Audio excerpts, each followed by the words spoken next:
Cassette 2, Side 2. Practice Test 4. You will hear a number of different recordings, and you will have to answer questions on what you hear. There will be time for you to read the instructions and questions, and you will have a chance to check your work. All the recordings will be played once only. The test is in 4 sections. Write all your answers in the listening question booklet. At the end of the test, you will be given 10 minutes to transfer your answers to an answer sheet. Now turn to section 1 of your question booklet.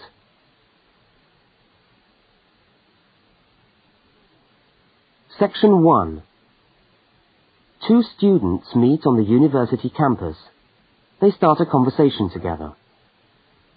First, look at questions 1 to 5. For each of the questions, 4 alternatives are given. Decide which of the alternatives, A, B, C or D, best fits what you hear on the tape, and circle the appropriate letter.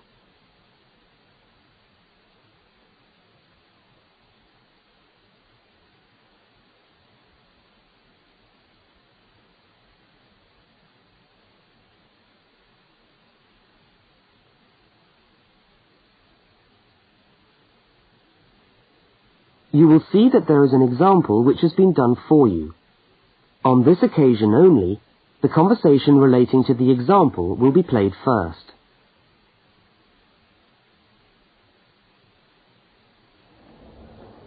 Excuse me, can you help me? I was looking for the main hall. No, maybe I can actually. I'm looking for the main hall too. I think it's in the administration building. Are you a new student? Yeah, I am. The man says he's looking for the main hall too. So A has been circled. Now we shall begin. You should answer the questions as you listen, because you will not hear the recording a second time. Now listen carefully to the first conversation and answer questions 1 to 5.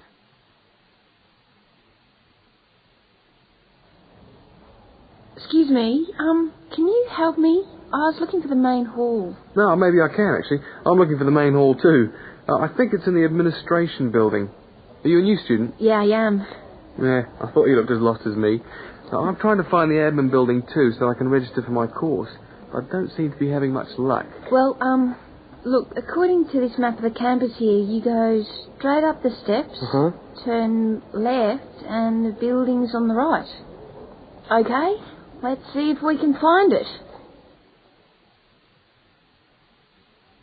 Ah, this looks right. Yeah, it must be. Look, there are hundreds of other people here. Oh, there must be at least 50 people in the queue. We'll be here till gone 2 o'clock at this rate. Yeah, and I'm starving. So am I. Actually, I was on my way to the canteen to get something for lunch. Why don't I go to the canteen and buy something, and you stay here and wait? Good idea. What would you like? Pizza, sandwich, hot dog, fried rice? They do everything. Oh, something easy. Takeaway fried rice sounds good. Okay, fried rice. No, on second thoughts, I'll have a cheese and tomato sandwich. Right, 1 cheese and tomato. Anything to drink? Yeah, give me coffee, would you? Hot coffee's a bit hard to carry. What about a Coke or an orange juice? Get me an orange juice then. Look, here's $5. Oh, yeah, take $2 back. Shouldn't cost me more than $3. Well, I'll get you the 5. We'll sort it out later. Oh, and could you get me an apple as well? Okay, back in a minute.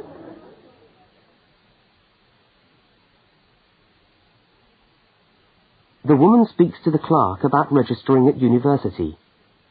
Look at questions 6 to 10.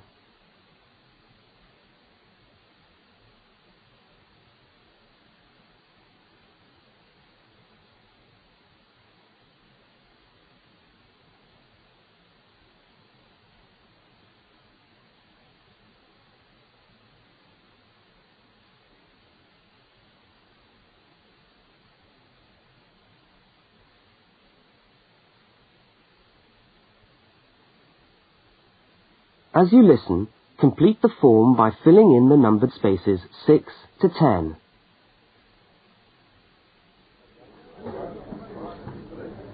Oh, hello. I'm here to register for the first year law course. Oh, I'll just have to fill out this form for our records. What's your name? Julia Perkins.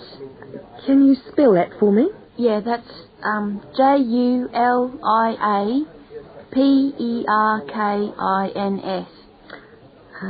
Address? Flat 5, 15 Waratah Road. That's WARATAH, Brisbane. Brisbane.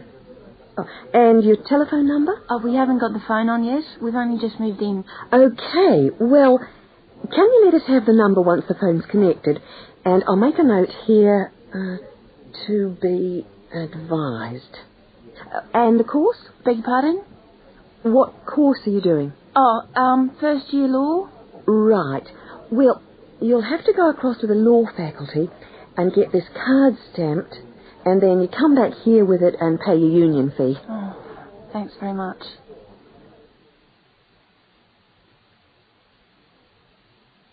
The man and the woman meet up again.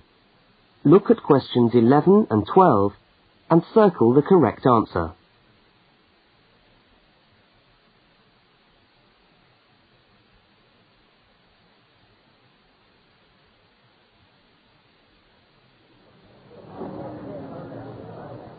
Oh, there you are. Oh, I thought you were never going to come back. Sorry, the canteen was absolutely packed. I had to wait for ages. And then when I got to the front of the queue, they had hardly any food left. So I had to get you a slice of pizza. Sorry. Oh, that's okay. I could eat anything. I'm so hungry. Oh, and there's your bottle of orange juice and your apple. At least I managed that. Great. Thanks a lot. No, and here's your $2 back. Don't worry about it. Buy me a cup of coffee later. Oh, all right then. So how'd you go? Oh, well, in order to register, we've got to go to the law faculty and get this card stamp, and then go back to the admin building and pay the union fees. That means we're registered. After that, we have to go to the notice board to find out about lectures, and then we have to put our names down for tutorial groups and go to the library. Oh, no, great. Well, first let's sit down and have our lunch, eh?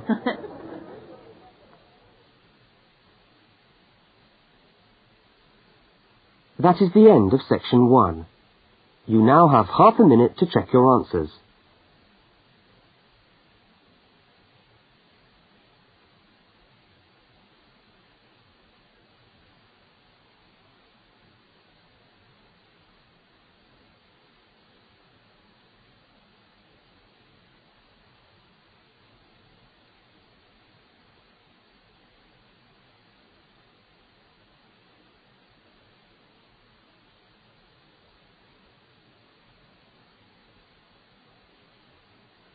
Now turn to section 2.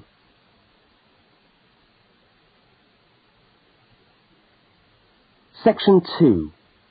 You are going to hear a talk about banks in the UK. First, you have some time to look at questions 13 to 17.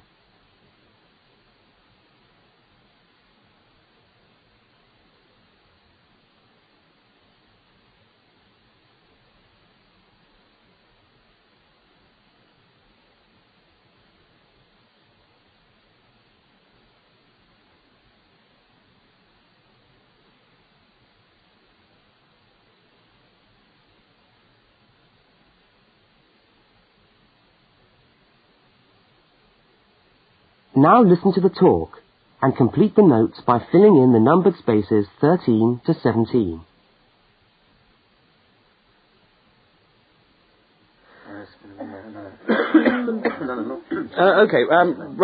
Thanks for turning up today. Thanks for turning up today to this short talk I'm going to give on student banking. Many of you are unfamiliar with the way banks work in this country, and today's talk should just give you a few starting points. I will, of course, answer any questions at the end. Right, well, as you probably know, you'll need to open a bank account while you're here. It's the safest place to keep your money, and it's best to open an account with one of the major banks. You should each have a handout with the names and addresses. Yeah? Right. There's Barclays in Realty Square, National Westminster in Preston Park, Lloyd's in City Plaza, and Midland in Hope Street. Okay. All these banks offer special student accounts. However, it's important to note that as an international student, you'll not necessarily be eligible for all the facilities offered to resident students. Now, as an international student, you will need to provide evidence that you can fund yourself for however long your course lasts. Banks have different policies, and the services that they'll offer you will depend on your individual circumstances and on the discretion of the bank manager involved. So it's a matter of going there and finding out about your own particular situation. Right. When you do go to open a bank account, you should take some documentation with you. I've already mentioned that you must be able to support yourself. In addition to this, most banks ask you to bring your passport and your letter or certificate of enrolment. Okay? Now, by far the most useful type of account to open is a current account. When you do this, you will actually get what is called a student account, which is a current account with special concessions for students. When you open the account, the bank will give you a checkbook, and you can use this to draw money out as you need it. If you need to write cheques in shops, you'll also need a cheque card. This is really an identity card, which guarantees that correctly written cheques up to the value stated on the card will be honoured by the bank. Okay? Everybody with me?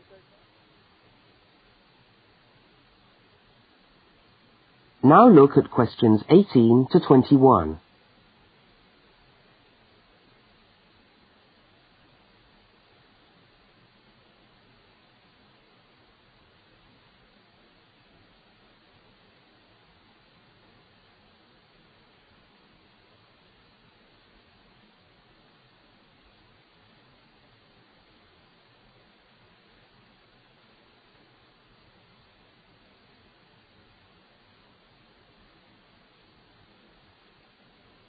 As you listen to the rest of the talk, complete the rest of the notes in the spaces numbered 18 to 21.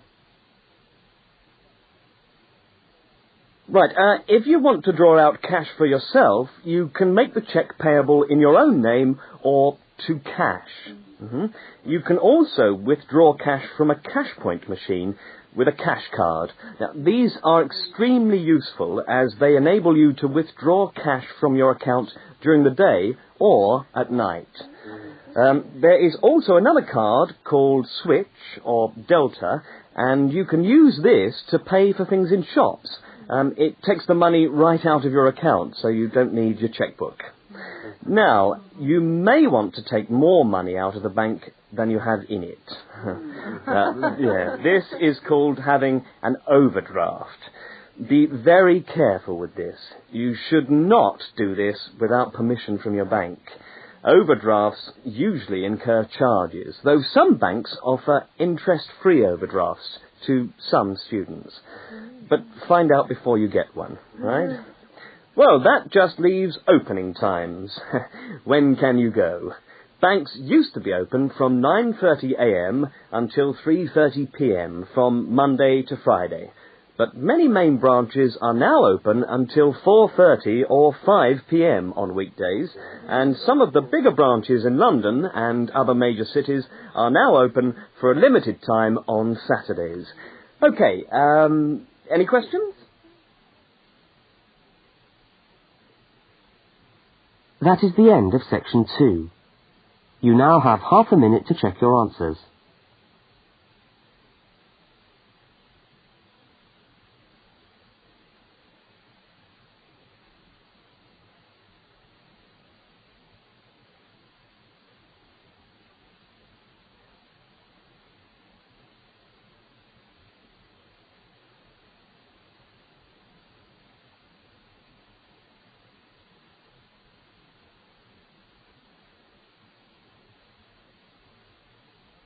Now turn to section 3.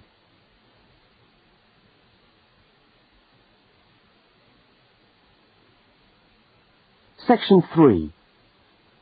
Two students, Dawn and Ilmar, are discussing a project that they are working on together. First, you have some time to look at questions 22 to 25.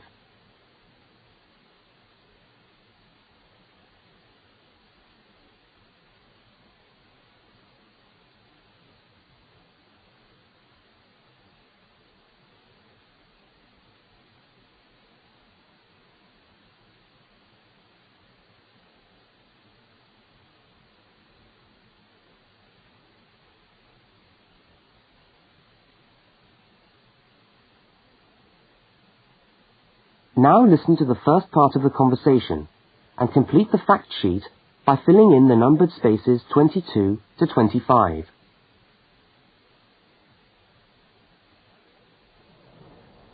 Hi, Dawn. Oh, hi, Omar. I'm glad I've bumped into you. I've just found a great idea for the presentation we've got to do for Dr. Banks next month. What, the one on everyday objects? Yes. Look at this article. It's really interesting. The aluminium Coke can? You know, Coca-Cola cans, soft drink cans. Look, let's sit down here. Have you got a minute? Sure. I'll just get my bag. Okay. So, you think we can get a presentation out of this article? I'm sure we can. First of all, we can provide some interesting facts about the aluminium cans that we drink out of every day. Like? Well, here it says that in the US they produce 300 million aluminium drink cans each day. Wow! 300 million? Exactly. That's an enormous number. It says here, outstrips the production of nails or paper clips. And they say that the manufacturers of these cans exercise as much attention and precision in producing them as aircraft manufacturers do when they make the wing of an aircraft. Really? Let's have a look. They're trying to produce the perfect can, as thin but as strong as possible. This bit's interesting. Today's can weighs about 0.48 ounces. Thinner than 2 pieces of paper, from this magazine, say. Yeah, and yet it can take a lot of weight. More than 90 pounds of pressure per square inch. 3 times the pressure of a car tyre. Okay, I agree. It's a good topic.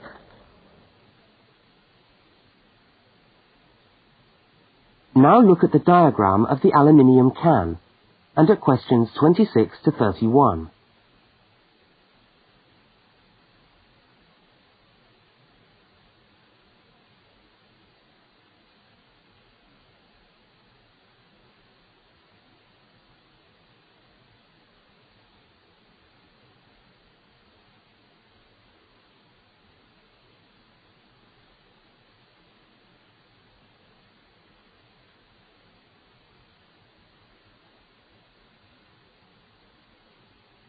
As the conversation continues, label the can by completing the notes in the numbered spaces 26 to 31.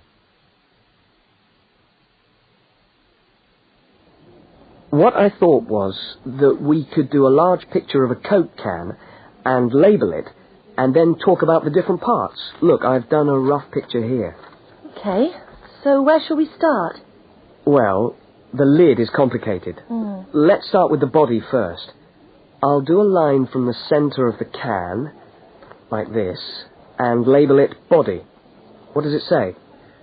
It's made of aluminium, of course, and it's thicker at the bottom. Right, so that it can take all that pressure. And then I think you should draw another line from the body for the label. Right, label. The aluminium is ironed out until it's so thin that it produces... Oh, what does it say?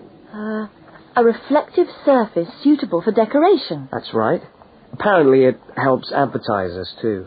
Yes, because it's so attractively decorated. Good. And then there's the base. Yes, it says the bottom of the can is shaped like a dome so that it can resist the internal pressure. That's interesting. I didn't know that. Nor did I. Okay, so going up to the lid, there are several things we can label here.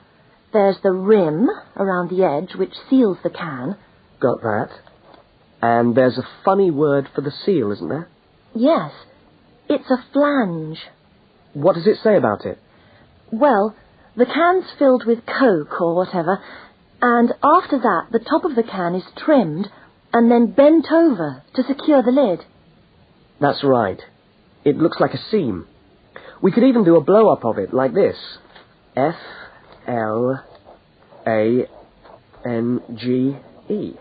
Yes, that would be clearer. I think we should label the lid itself and say that it constitutes 25% of the total weight. 25%? So it's stronger than the body of the can. So to save money, manufacturers make it smaller than the rest of the can. Didn't know that either. So, how do we open a can of Coke? First of all, there's the tab, which we pull up to open the can, and that's held in place by a rivet. I think that's too small for us to include. I agree, but we can talk about it in the presentation. We can show the opening, though. That's the bit of the can that drops down into the drink when we pull the tab. Yeah, hopefully. Sometimes the tab just breaks off. I know. Anyway, the opening is scored so that it pushes in easily but doesn't detach itself. Okay. We can show that by drawing a shadow of it inside the can. Like this. I'll label it Scored Opening. Great. Well, I think we've got the basis of a really interesting presentation. Let's go and photocopy the article. Fine. I'll take it home and study it some more. That is the end of section 3. You now have half a minute to check your answers.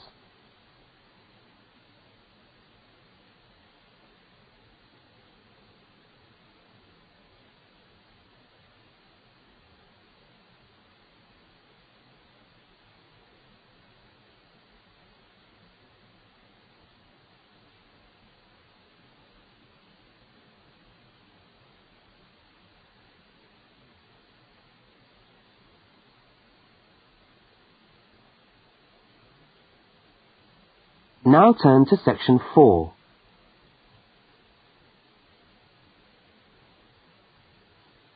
Section 4. You are going to hear part of a short university lecture. First, look at questions 32 to 42.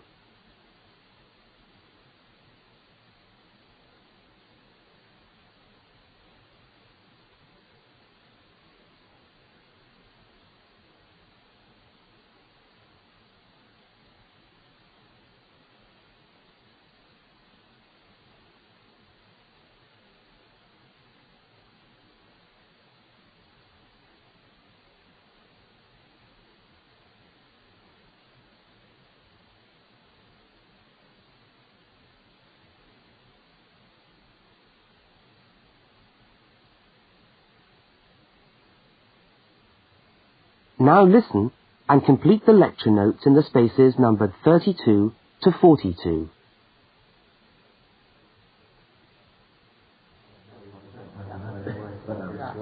Good morning and welcome to the University's Open Day and to our mini-lecture from the Sports Studies Department.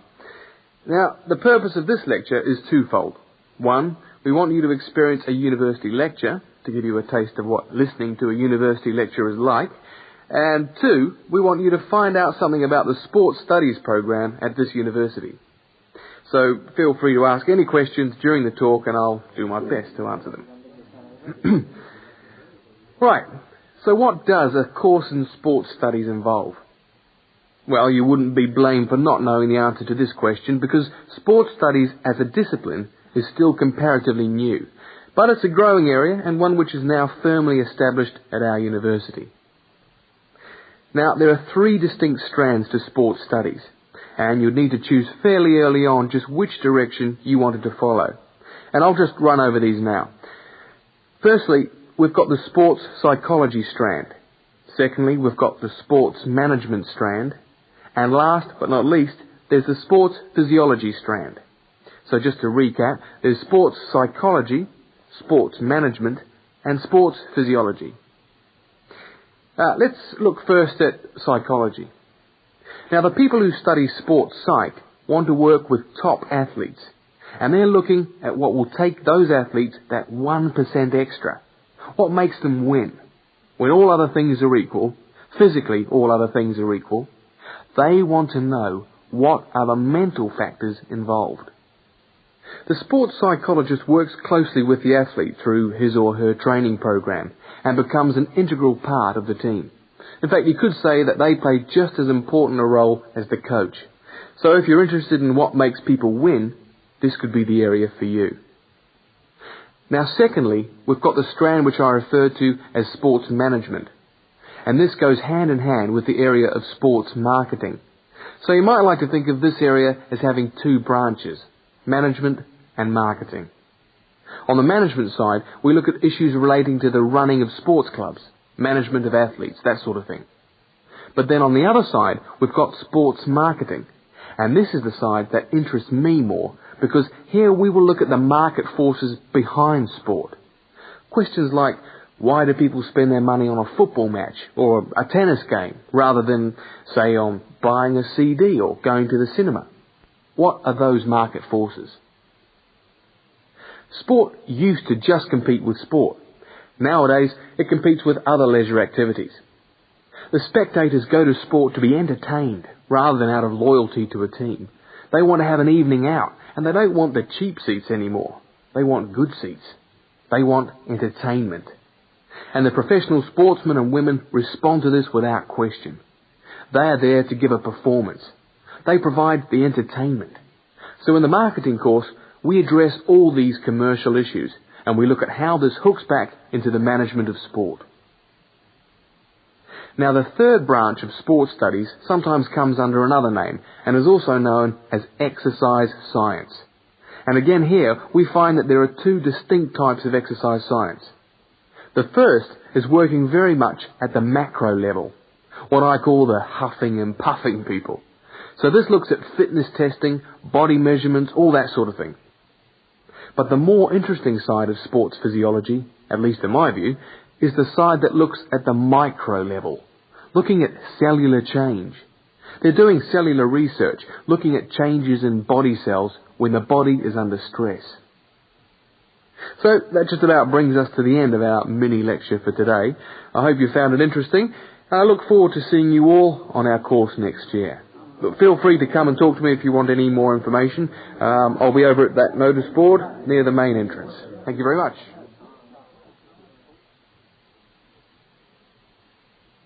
That is the end of section 4. You now have half a minute to check your answers.